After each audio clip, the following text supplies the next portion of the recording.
Bonjour à tous et bonjour à toutes, bienvenue pour votre capsule méditative quotidienne et quelques versets de Colossiens 3, les versets 1 à 4. Si donc vous êtes ressuscités avec Christ, cherchez les choses d'en haut, là où Christ est assis à la droite de Dieu. Affectionnez-vous aux choses d'en haut et non à celles qui sont sur la terre, car vous êtes morts et votre vie est cachée avec Christ en Dieu. Quand Christ, votre vie, paraîtra, vous paraîtrez aussi avec lui dans la gloire. Paul, dans ces versets, nous exhorte à vivre dans la réalité de la résurrection de Christ, dans la réalité de notre résurrection en Christ. Il nous rappelle que si nous sommes unis à lui par la foi, nous sommes également ressuscités avec lui. Et cette réalité finalement transformationnelle devrait façonner notre manière de vivre sur cette terre. Cette réalité, elle transforme notre réalité de vivre sur cette terre parce que nous sommes appelés à rechercher les choses d'en haut et à vivre dans la lumière de la présence de Christ.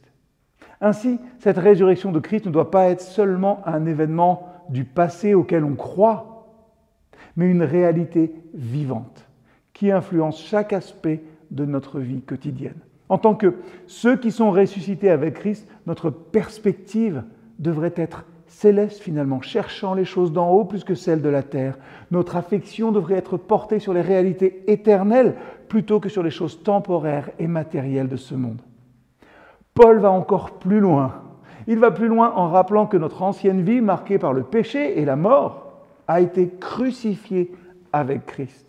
Nous sommes maintenant vivants en lui, notre vie étant cachée en lui, avec lui en Dieu. Cette union finalement intime avec Christ nous assure que lorsque Christ, notre vie, sera révélée dans sa pleine gloire, nous serons aussi révélés avec lui. Du coup, ces quelques versets nous invitent à une introspection profonde. Sommes-nous vraiment conscients de notre identité en Christ?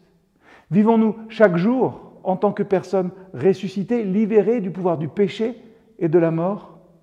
Sommes-nous conscients que notre véritable citoyenneté finalement est céleste et que notre destinée finale est liée à la glorieuse apparition de notre Seigneur?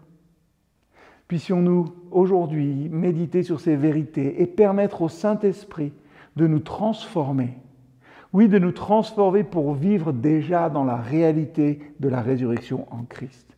Que notre vie témoigne de la puissante transformatrice de la résurrection, attirant les autres finalement à connaître et à suivre le Christ ressuscité.